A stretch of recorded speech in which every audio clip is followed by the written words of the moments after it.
एक बार फिर से आप सभी को जय मसीह की। और मैं उम्मीद करता हूँ कि आप सब बहुत अच्छे होंगे और प्रभु के वचन को सुनने के लिए इस समय आप तैयार हैं। हमारी कलीसिया में इस समय कई लोग बीमार भी हैं और उनके विषय में मुझे बहुत चिंता है, दुख है। हम लोग प्रार्थना कर रहे हैं उनके लिए। हमारे भाई सत्य काफ़ी समय से बीमार हैं और हमारी यही प्रार्थना है कि परमेश्वर उनको चंगाई दें।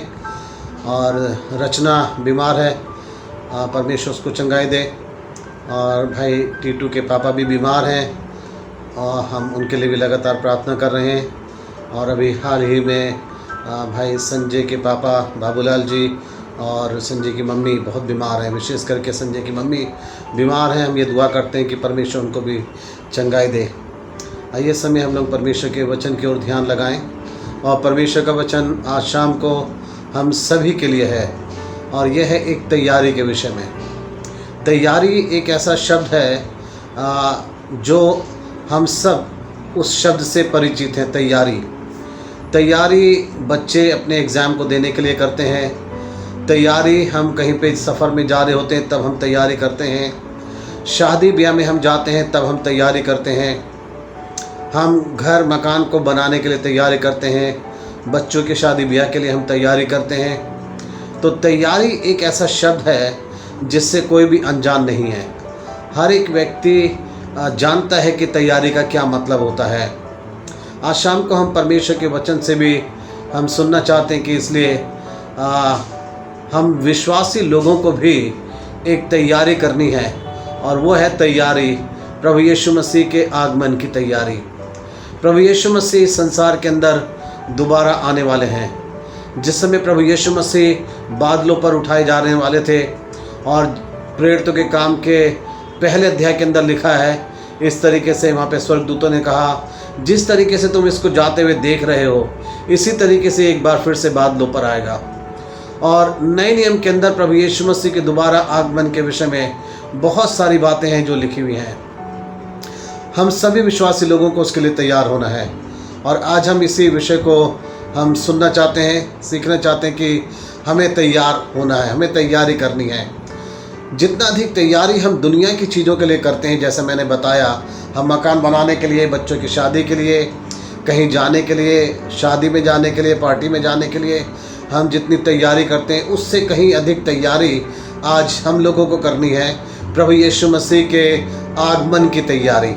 कि प्रभु यीशु मसीह संसार के अंदर आने वाले हैं। पहला पत्रस उसका 4 अध्याय और उसके 7 वचन से लेके 10 वचन तक के अंदर आज शाम को हमारे ध्यान का केंद्र है। प्रभु यीशु मसीह के आगमन की तैयारी हर एक विश्वासी को करनी है।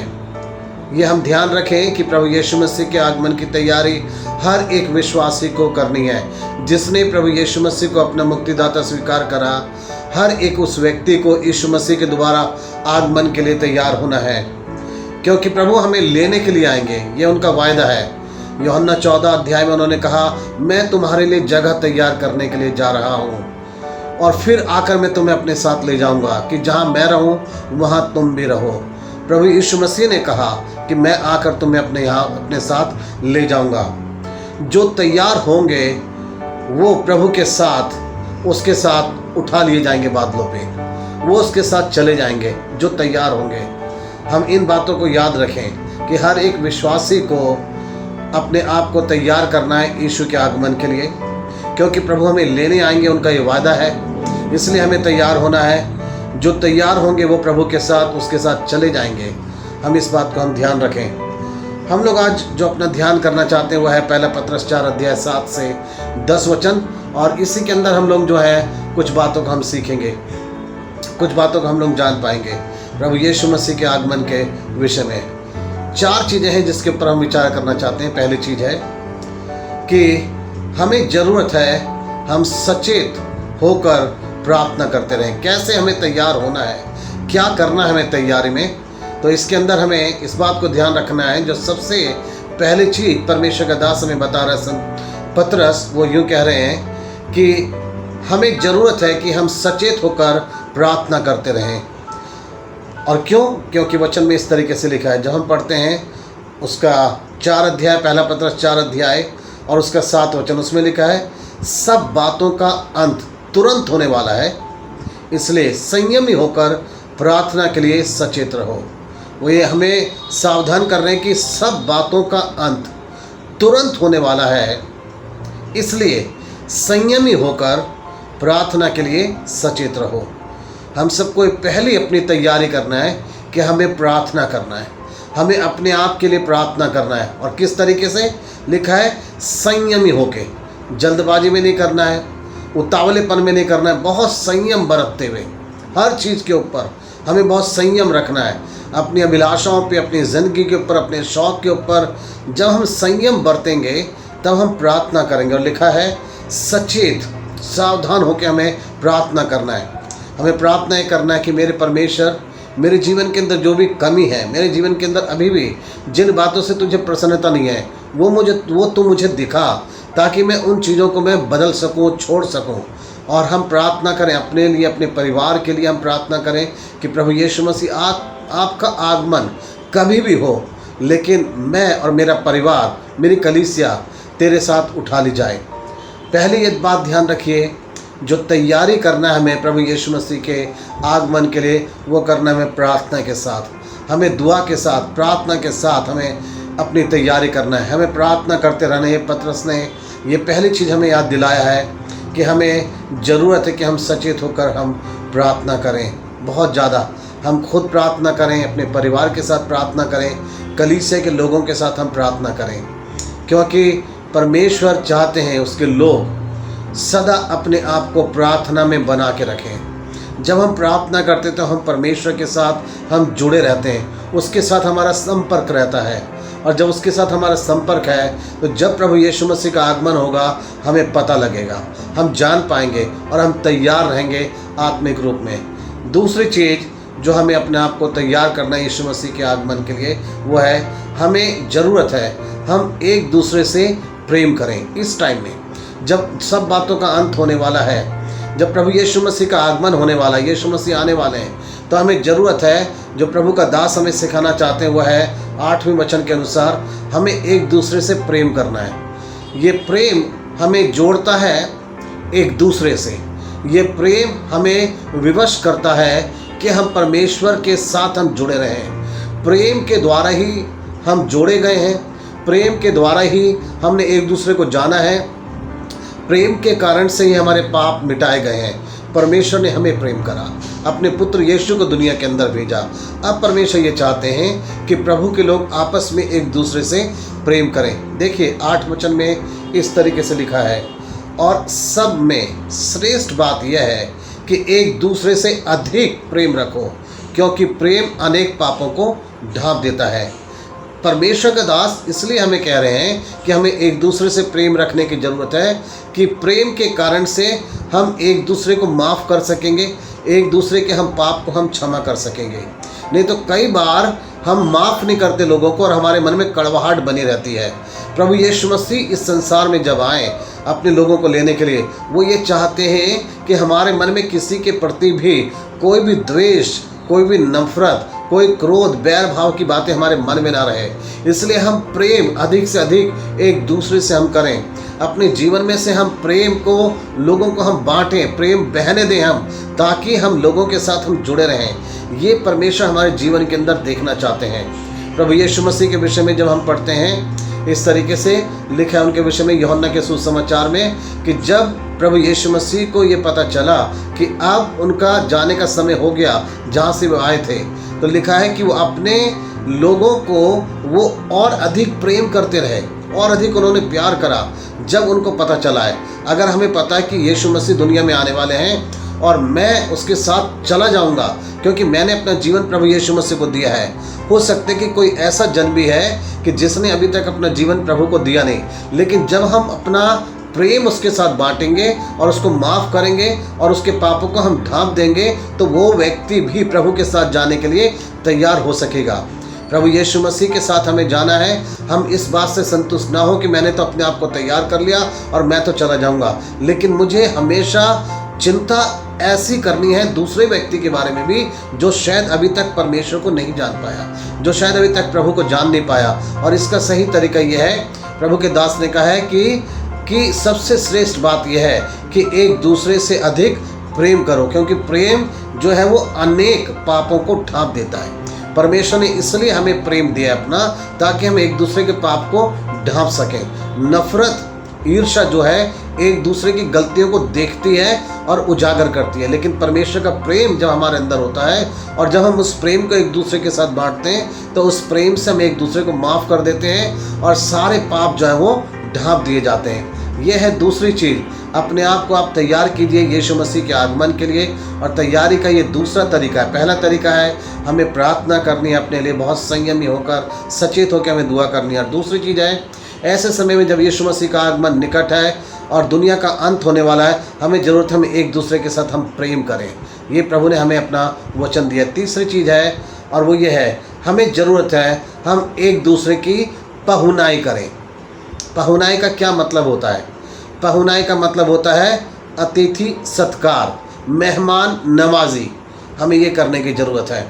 और किस तरीके से? क्योंकि प्रभु के वचन में लिखा है कि ये तुम्हें करना है, और ये तब हो सकता है जब मैं प्रार्थना करूंगा अपने लिए, मेरा मन सही होगा, मैं किसी को प्रेम करने लग जाऊंगा, परमेश्वर का प्रेम बांटने लगूंगा मैं लोगों के साथ में। और अब उसी प्रेम के कारण से लिखा है एक दूसरे की पहुनाई करो, एक दूसरे का अतिथि सत्कार करना है, मेहमान नवाजी करनी है। जब कोई हमारे घर में आता है, हम उसकी देखभाल करें, हम उसके अतिथि सत्कार करें। प्रभु अपने लोगों के जीवन के अंदर ये गुण देखना चाहते हैं, और ये कनेक्ट है प्रेम के साथ में, ये जुड़ा हुआ है प्रेम शब्द से ही। प्रेम है तभी हम किसी की मेहमान नवाजी कर सकेंगे। जब कोई हमारे घर में आएगा, कोई हमसे मिलेगा, हम उसकी देखभाल हम कर सकेंगे। वचन में इस तरीके से लिखा है, जब हम पढ़ते हैं 9वां वचन, उसमें लिखा है बिना कुड़कुड़ाए एक दूसरे की पहुनाई करो, बिना कुड़कुड़ाए। अगर कोई घर में आ जाता है तो उसको बोझ मत समझिए। अगर किसी को हमें उसकी आवभगत करनी पड़ती है, मेहमान नवाजी करनी पड़ती है, तो हम उसको बोझ ना समझें। बाइबल के अंदर लिखा है, पुराने नियम के अंदर, मेहमान नवाजी करने में, अतिथि सत्कार करने में कई लोगों ने अनजाने में स्वर्गदूतों की सेवा करी है। कई लोगों ने अनजाने में स्वर्गदूतों की भी सेवा करी है। अब्राहम जिस समय अपने घर के पास बैठा हुआ था, लिखा 3 वहाँ पे पुरुष आए और उसने उनको अपने घर में बुला के उनका अतिथि सत्कार करा, उनकी मेहमान नवाजी करी, और फिर वो उसको आशीर्वाद दे के गए। और आशीर्वाद ये दे के गए कि अब से इतने समय के बाद में तेरे यहाँ पे एक बेटा उत्पन्न होगा। बहुत सारे लोगों ने अनजाने में स्वर्गदूतों की सेवा करी है। परमेश्वर हमसे यही चाहते हैं। हमें ज़रूरत है कि हम मेहमान नवाजी करें, किसी को बोझ ना समझें हम, अगर कोई हमारे यहाँ पे आ जाए। ये प्रभु चाहते हैं, और इससे हमारा एक दूसरे के साथ में रिलेशन डेवलप होता है। हमारे रिश्ते जो है वो मजबूत होते हैं जब हम एक दूसरे के साथ हम मेहमान नवाजी करते हैं। और चौथी और अंतिम चीज़ है, प्रभु यीशु मसीह के आगमन के लिए जो हमें करना है, क्योंकि अंत निकट है, प्रभु यीशु मसीह आने वाले हैं। जो चौथी चीज़ है वो है, हमें ज़रूरत है हम एक दूसरे की सेवा करें।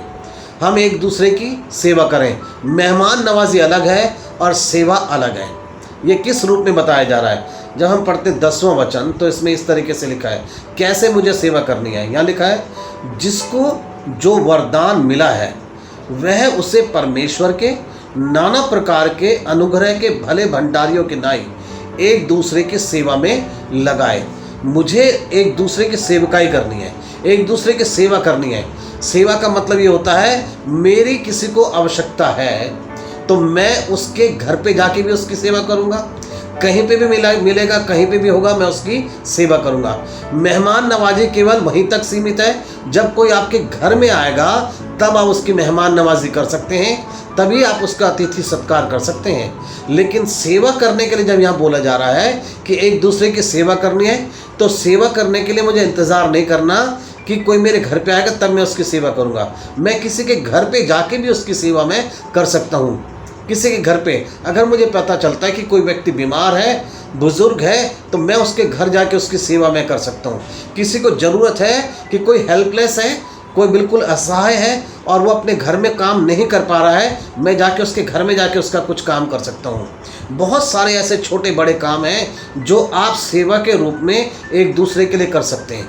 कई लोग ऐसे शायद अपने आप से हॉस्पिटल नहीं जा सकते, आप उनको ले जा सकते हैं। शायद आपको ऐसा वरदान मिला है यहाँ पे लिखा है कि अपने वरदानों के अनुसार भले भंडारियों के समान एक दूसरे की सेवा में लगाए अपने वरदानों को। कि आपको शायद ये अच्छा समझ में आता है कि आप डॉक्टर से बात कर सकते हैं, आप डॉक्टर की बातों को समझ सकते हैं, तो आप इस चीज़ को आप इस्तेमाल कर सकते हैं किसी की सेवा करने के लिए। जो बीमार है आप उसको ले जा सकते हैं। किसी के घर में कोई ज़रूरत है, आपको वो काम आता है, आपको पता है कि मैं कर सकता हूँ, तो आप उसके लिए वो काम कर सकते हैं। कहीं रास्ते में कोई है, मैं उसकी सेवा कर सकता हूँ। किसी को मुझे कहीं पहुँचाना है, मैं पहुँचा सकता हूँ। मैं इस तरीके से किसी की मैं सेवा कर सकता हूँ। परमेश्वर चाहता है कि हम जब अपने आप को प्रभु यीशु मसीह के आगमन के लिए तैयार करें, तो हम केवल ये नहीं कह सकते कि केवल मुझे प्रार्थना करनी है और वचन पढ़ना है। प्रभु यीशु मसीह के आगमन के लिए मुझे तैयार करना है प्रार्थना के साथ अपने आप को, और लोगों के साथ रह के अच्छे व्यवहार करते हुए। ये नहीं है कि केवल मैं दुआ कर करके अपने आप को मैं आत्मिक बना रहा हूँ। प्रभु हमारे अंदर देखना चाहते हैं जो वचन हम पढ़ते हैं, जो प्रार्थना हम करते हैं, उसका असर मेरे जीवन में कितना है, और मैं एक दूसरे के साथ कैसे व्यवहार मैं कर रहा हूँ। आपका आपस में एक दूसरे के साथ में संबंध सही नहीं है। अगर आप एक दूसरे से प्यार नहीं करते, एक दूसरे का अतिथि सत्कार नहीं करते, आप एक दूसरे से की आप सेवा नहीं करते, तो इसका मतलब है कि आपकी ज़िंदगी केवल एक तरफा है, वन साइड ज़िंदगी आपकी है। कि आप केवल प्रार्थना करने वाले बहुत अच्छे हैं, आप बाइबल पढ़ने वाले हैं, आप प्रचार करने वाले हैं, लेकिन प्रेम आपके मन में किसी के लिए है नहीं। आप किसी की मेहमान नवाजी करने के लिए कभी अपना मन बनाते नहीं, कभी भी आप किसी की सेवा करने के लिए आप तैयार होते नहीं, कभी भी किसी का काम आप आते नहीं, तो इसका मतलब है आपकी ज़िंदगी केवल एक तरफा है। अगर यीशु मसीह के साथ हमें जाना है, प्रभु यीशु मसीह के आगमन के लिए मुझे अपने आप को तैयार करना है, तो प्रार्थना के साथ शुरुआत करना है, और फिर मुझे अपनी ज़िंदगी के अंदर वो सारे वचन की बातें एक दूसरे के साथ व्यवहार में अच्छा व्यवहार करते हुए उसको लागू करना है। ये है तैयारी। प्रभु ये हमसे चाहते हैं कि हम इस तरीके से अपने आप को हम तैयार करें। कई लोग सोचते हैं हम यीशु मसीह के आगमन के लिए तैयार हैं क्योंकि हम बहुत ज़्यादा उपवास करते हैं, हम बहुत प्रार्थना करते हैं, हम बाइबल पढ़ते हैं, हम चर्च जाते हैं। ये केवल एक वन साइड आत्मिक जीवन है। प्रभु हमसे चाहते हैं इसकी दूसरी साइड जो है आपकी, जो दूसरा तरफ के वाला जीवन है, वो है आपस का व्यवहार आप सुधारें, प्रेम करें, मेहमान नवाजी करें, सेवा करें, एक दूसरे की सेवा के लिए तैयार हो, एक दूसरे के आप काम आए, अपना मन बनाएं दूसरों की सेवा करने के लिए। आप ये ना सोचें कि जिसने मेरे साथ अच्छा करा मैं उसके साथ ही अच्छा करूँगा। जिसने आपके साथ बुरा करा है आप उसके भी काम आ जाइए, आप उसके लिए भी उसकी सेवा करने के लिए भी तैयार रहें, उसको भी आप प्रभु के प्रेम से आप भर दीजिए, आप उसके साथ भी प्रभु का प्रेम बांटिए, उसको भी कभी अपने घर पे बुला के आप उसकी आवभगत करें, मेहमान नवाजी करें, खाने पे आप बुला लीजिए, चाय पे बुला लीजिए। यह है मेहमान नवाजी करना। ये ऐसा करने से हम प्रेम बांटते हैं और अपने आप को हम तैयार करते हैं प्रभु यीशु मसीह के आगमन के लिए। प्रभु हमसे चाहते हैं कि हम इन बातों की ओर हम ध्यान दें। हमने 4 बातों को देखा है। प्रभु यीशु मसीह के आगमन के लिए हमें अपने आप को तैयार करना है। पहली तैयारी है प्रार्थना करना है, मुझे सचेत हो गए। दूसरी तैयारी है मुझे प्रेम करना है, प्रेम एक दूसरे के साथ मुझे बांटना है। मुझे तीसरी चीज़ करना है, मुझे पहुनाई करना है, मेहमान नवाजी करना है मुझे एक दूसरे के साथ। चौथी चीज़ है मुझे एक दूसरे की सेवा करनी है। वो सेवा जो भी व्यक्ति असहाय है, निर्बल है, मैं उसके काम आ जाऊं, उसकी मैं मदद करूं, उसकी मैं सेवा कर सकूं। किसी के अगर आपको पैर भी दबाने पड़ते हैं तो आप उसके लिए भी तैयार रहिए, आप उसके लिए भी तैयार रहिए। ये केवल किस लिए? प्रभु की महिमा के लिए, क्योंकि मैं अपने आप को मैं तैयार कर रहा हूँ। याद रखिए बाइबल में लिखा है जो अपने आप को छोटा बनाएगा वही बड़ा किया जाएगा परमेश्वर के राज्य के अंदर। आप प्रभु के राज्य में जाने के लिए अपने आप को तैयार कर रहे हैं, तो अपने आप को आप छोटा बनाएं तो आप बड़े किए जाएंगे। परमेश्वर आप लोगों को बहुत आशीष दें। प्रभु करे कि आप सच में यीशु मसीह के आगमन के लिए तैयार हो सकें, ताकि यीशु मसीह कभी भी आए हम सब उसके साथ उठा लिए जाएं और उसके राज्य में हम वहाँ पे राज करें और एक दूसरे के साथ हम रह सकें। आमीन।